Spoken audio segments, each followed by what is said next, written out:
한인 양용씨의 사망사건 현장을 담은 경찰의 바디캠 영상이 공개됐습니다.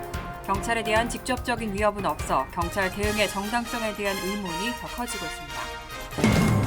뇌우를 동반한 강력한 폭풍이 어제 텍사스 남동부를 강타해 최소 4명이 사망했습니다. 강도 살인 사건으로 23년 동안 감옥에서 복역한 남성이 검찰의 재조사 끝에 30년 만에 무죄 판결을 받았습니다. 최근 하와이를 중심으로 $100 위조 지폐가 유통되고 있어 거래권 사용에 각별한 주의가 당부되고 있습니다. 소비자 한 명당 짊어지고 있는 크레딧 카드 빚이 $6,000를 넘어선 것으로 나타났습니다. 이상은 이 시각 주요 뉴스입니다. 시청자 여러분 안녕하십니까? KBN 뉴스입니다.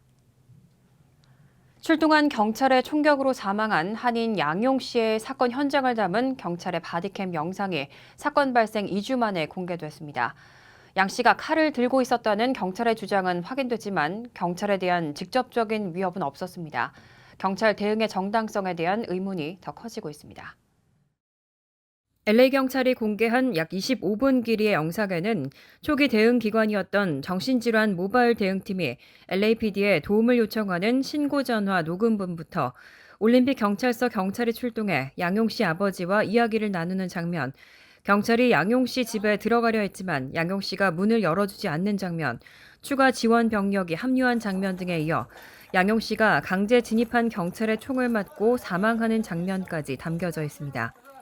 문제의 장면은 경찰이 큰 소리로 경고하고 문을 강제로 열자 양용 씨가 칼을 들고 있었고 강제로 문을 연 경찰들을 보고 두려워하며 몇 발짝 물러나더니 경찰이 문 밖으로 다시 뒷걸음치자 앞으로 조금씩 걸어왔습니다. 경찰은 칼을 버리라고 소리치다가 앞으로 나오는 양 씨에게 바로 총격을 가했습니다. 경찰은 당시 양 씨가 정신과적 문제가 있음을 충분히 인지하고 있었는데 양 씨가 경찰 쪽으로 걸어왔다고 해서 바로 총격으로 대응할 필요가 있었는지에 대해 논란이 되고 있습니다. 또 총에 맞은 양 씨가 쓰러져 있는 상황에서 경찰은 응급처치를 하지 않고 양 씨에게 수갑을 채우고서야 총상 부위를 확인하는 등 경찰 대응에 대한 지적이 이어지고 있습니다. 빠르게 이동하는 뇌우를 동반한 강력한 폭풍이 어제 텍사스 남동부를 강타해 최소 4명이 사망했습니다. 고층 건물 창문이 날아가고 나무가 잇따라 쓰러지면서 휴스턴 지역 90만 가구와 사업체들에 대한 전력 공급이 중단됐습니다. 텍사스 휴스턴 지역은 강력한 폭풍으로 곳곳에서 신호등이 꺼졌고 도로 통행이 어렵다며 주민들에게 도로에 나서지 말라고 촉구했습니다. 폭풍 후 시스템은 빠르게 통과했지만 휴스턴과 동쪽 지역에는 오늘까지 홍수주의보와 경고가 이어졌습니다. 존 휘트마 휴스턴 시장은 악천후로 4명이 사망했다고 밝혔습니다. 사망자 중 적어도 2명은 나무가 쓰러지면서 또 다른 사망자는 강풍으로 크레인이 넘어지면서 숨졌습니다. 휴스턴의 거리는 물에 잠겼고 전역에서 나무가 쓰러지고 송전선이 끊어졌습니다. 휘트마이어 시장은 풍속이 시속 100마일에 달했다며 강력한 돌풍이 2008년 허리케인 아이크를 연상시킨다고 말했습니다. 휴스턴에서는 시내 호텔과 사무실 건물에서 수백 개의 창문이 산산조각 났고 도로 곳곳에 깨진 유리가 흩어져 있었습니다. 휴스턴 독립교육부는 내일까지 274개 학교에 약 40만 명의 학생들의 수업을 취소했습니다. 국립기상청은 루이지애나 동부에 폭우가 내릴 가능성이 있다고 경고했습니다. 루이지애나주는 21만 5천 명 이상의 정전 피해를 겪었으며 누올리언스와 베턴루즈 지역에는 내일까지 홍수경보가 발령됐습니다. 1995년 이스트 플랫부시에서 강도 살인 사건으로 23년을 감옥에서 복역한 남성이 검찰의 재조사 끝에 30년 만에 무죄 판결을 받았습니다. 56세 스티브 캐링턴 씨는 지난 1995년 브루클린의 벌목장에서 벌목공을 총격 살해한 혐의로 유죄 판결을 받고 23년 동안 복역했습니다. 브루클린 검찰은 어제 유죄 판결 검토 부서의 재조사 결과 캐링턴 씨는 처음부터 자신의 결백을 주장해왔으며 신뢰할 수 없는 목격자의 증언으로 유죄 판결을 받았다며 감옥에서 복역한 23년의 시간을 되돌릴 수는 없지만 무죄 석방을 결정했다고 밝혔습니다. 캐링턴은 당시 재판에서 살인 당일 아침에 전 여자친구와 함께 집에 있었고 치료를 위해 막내 아이를 데려가야 했던 아내를 병원에서 만났다고 주장했지만 받아들여지지 않았고 2급 살인과 강도 혐의로 유죄 판결을 받고 23년의 징역형을 선고받았습니다.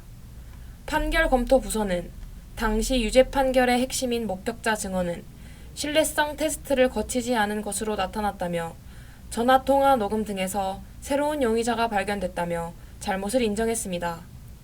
캐링턴은 2018년 감옥에서 석방됐으며 어제 오후 법정에서 최종 무죄 판결을 받았습니다. 판결 조사부는 2014년 이후 38건의 유죄 판결을 취소했으며 현재 60여 건의 조사가 진행 중에 있습니다. 최근 하와이를 중심으로 $100 위조 지폐가 유통되고 있어 고액권 사용에 각별한 주의가 당부되고 있습니다. 하와이 현지 매체에 따르면 지역 식료품점 직원은 고객이 내민 $100의 지폐가 일반적인 $100와 다르다는 생각에 유심히 살펴본 결과 지폐 상단 모서리에 희미하게 숫자 1을 확인할 수 있었습니다. 해당 지폐는 진짜였지만 $100가 아닌 $1 지폐였습니다. $1 지폐를 표백하고 그 위에 $100를 인쇄한 위조 지폐입니다. 하와이 경찰은 지난 4월 지역에서 유통되는 위조 지폐를 조심하라고 경고한 바 있습니다. 지난 한 달 동안 적발된 위조 지폐 사례는 접수된 것만 총 12건에 달했습니다. 당국은 상품이나 서비스상 금전 손실을 방지하기 위해 공공 소매 직원에게 지폐를 철저히 검사하고 위조본을 발견할 경우 신고해달라고 당부했습니다. 주된 범행 수법은 $5 남짓의 저렴한 물건을 구입한 후 $100를 내밀어 거스름돈으로 차익을 챙기는 방식입니다. 경찰은 위조 지폐를 구분하기 위해 같은 값의 지폐와 비교해 유사점을 찾거나 초상화 속 인물이 밋밋하지 않고 입체적으로 보이는지를 확인하라고 당부했습니다. 또 지폐 테두리에 있는 가느다란한 선이 깨끗하고 깨지지는 않았는지, 일련 번호의 잉크색과 재무부의 인장색이 같은지 살펴보라고 조언했습니다. 뉴욕시 주요 아시안 커뮤니티 단체들이 시정부와 시의회 측에 아시안 커뮤니티에 대한 예산 배정을 18%까지 늘릴 것을 촉구했습니다. 18% and Growing 연맹에 소속된 아시안 커뮤니티 단체 관계자 200여 명은 어제 뉴욕시청 앞에서 집회를 열고 뉴욕시의 아시아 태평양계 커뮤니티에 대한 사회복지 서비스 예산 배정을 확대해달라고 촉구했습니다. 뉴욕시 내 아시안 인구가 18%에 달하고 아시안 커뮤니티는 급성장하고 있지만 그에 걸맞은 복지 서비스 예산을 받지 못하고 있다는 설명입니다. 2023-2024 회계연도에 뉴욕시는 예산 $1,070억 중 아시아 태평양계 커뮤니티에는 6% 미만의 예산을 배정했습니다. 집회 참가자들은 아시안 커뮤니티 단체 운영 지원에 $750만, 소셜 서비스 $750만, 의료 및 보건정책 지원에 $400만 등 예산을 늘려달라고 주장했습니다. 이날 집회에는 민권센터, 뉴욕 가정상담소, 시민참여센터 등이 참가했으며 중국, 인도, 남아시아 등 주요 아시안 단체 대표들도 빠짐없이 참석했습니다. 아시안 어린이 가족 연맹 측은 아시안 커뮤니티는 다양한 언어를 구사하는 민족이 복합적으로 구성된 커뮤니티라며 균형적이지 않은 예산을 바로잡기 위해 계속 싸울 것이라고 밝혔습니다. 소비자 한 명당 짊어지고 있는 크레딧카드 빚이 $6,000를 넘어선 것으로 나타났습니다. 신용정보업체 트랜스유니언이 공개한 분기별 보고서에 따르면 크레딧카드 부채가 소비자 한 명당 평균 $6,218로 전년 대비 8.5% 급증했습니다. 지난 14일 뉴욕 연방준비은행이 발표한 1분기 크레딧카드 부채 총액도 $1조 1,200억 달러로 지난해 동기 $9,860억 달러보다 13.4% 늘어났습니다.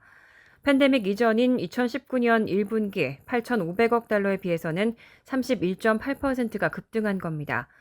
크레딧카드 부채는 팬데믹 기간 정부가 지원한 경기부양금으로 소비자들이 카드빚 청산에 나서면서 2021년 1분기 7,700억 달러까지 줄었다가 인플레이션 및 고이자율 영향으로 다시 급증세를 나타내고 있습니다.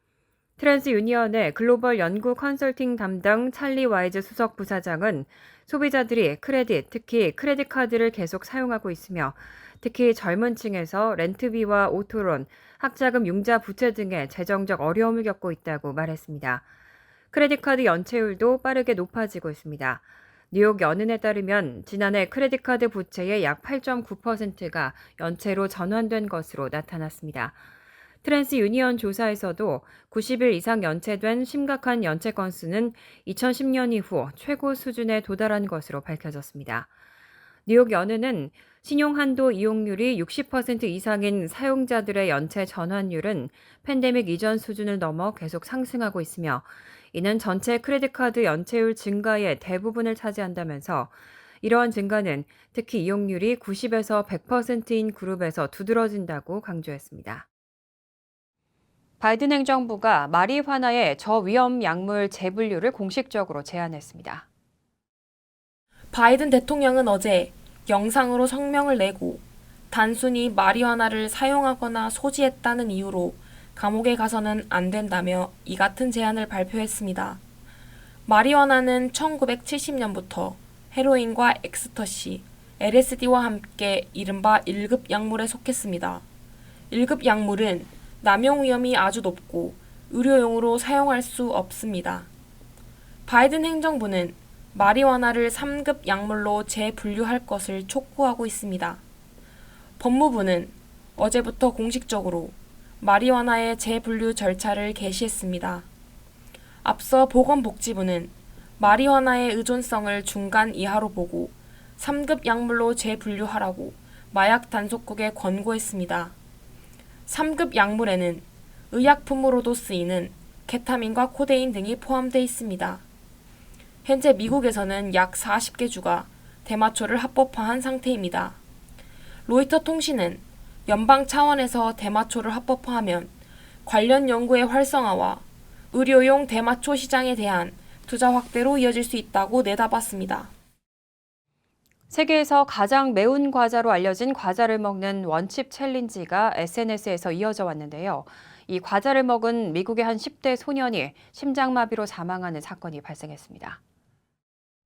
뉴욕타임즈 보도에 따르면 매사추세츠주 검시소는 어제 공개한 부검 보고서를 통해 지난해 9월 1일 사망한 해리스 윌로바의 사인과 관련 심비대증 및 좌전화행 관상동맥의 심근교를 가진 사람이 고농도의 캡사이신을 함유한 음식을 최근 섭취한 환경에서 발생한 심폐정지라고 밝혔습니다.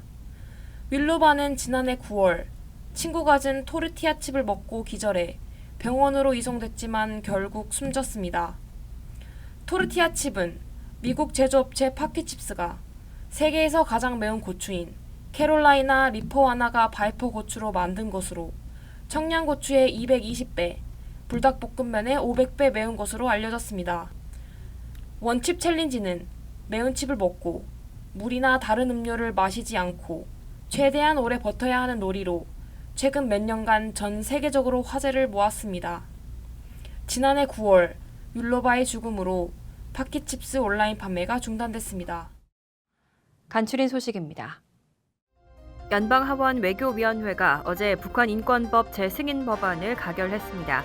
따라서 지난 2022년 9월 만료된 북한 인권법이 다시 발효될 가능성이 커졌습니다.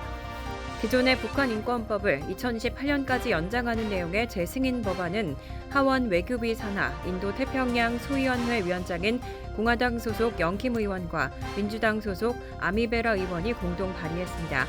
북한 인권법은 북미 이산가족 상봉을 촉구하고 북한 내 정보 자유를 촉진하며 탈북민 보호와 정착 지원을 강화하기 위한 법입니다.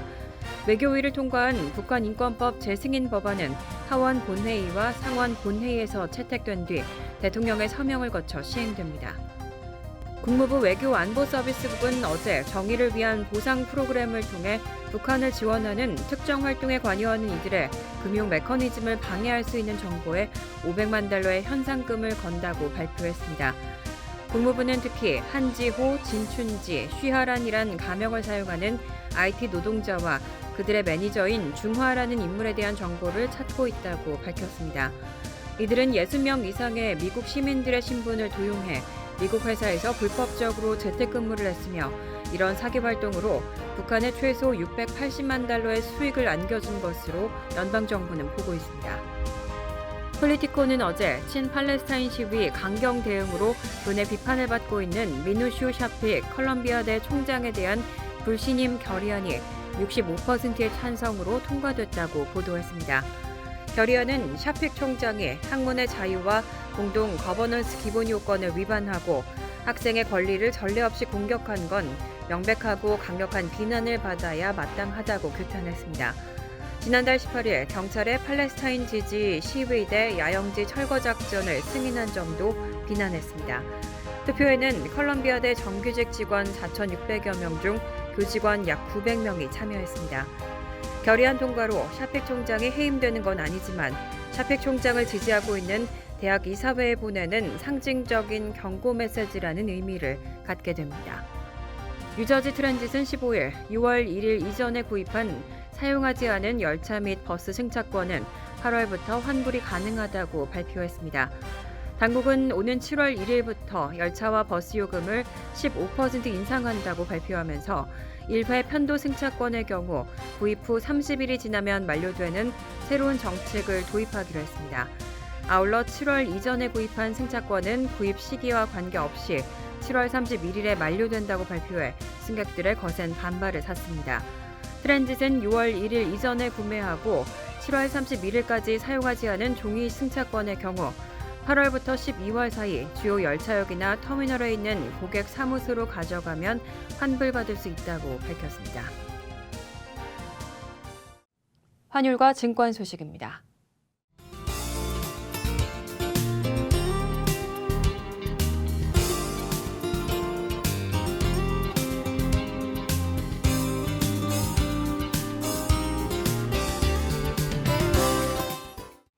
이어서 날씨입니다. 토요일은 흐린 가운데 적지만 소나기 내릴 가능성이 있습니다. 낮 최고 기온은 64도, 섭씨 18도, 밤 최저 기온은 59도, 섭씨 15도로 예상됩니다. 일요일은 화창하겠습니다. 월요일도 화창하겠습니다. 이상으로 KBN 뉴스를 마칩니다. KBN과 함께 즐거운 저녁 되시기 바랍니다. 동부 최대 한인방송 KBN이 제작하는 KBN 뉴스는 웹사이트 mykbn.com 그리고 유튜브와 페이스북에서 다시 보실 수 있습니다. 좋아요, 구독, 알림 설정은 뉴스 제작에 큰 도움이 됩니다.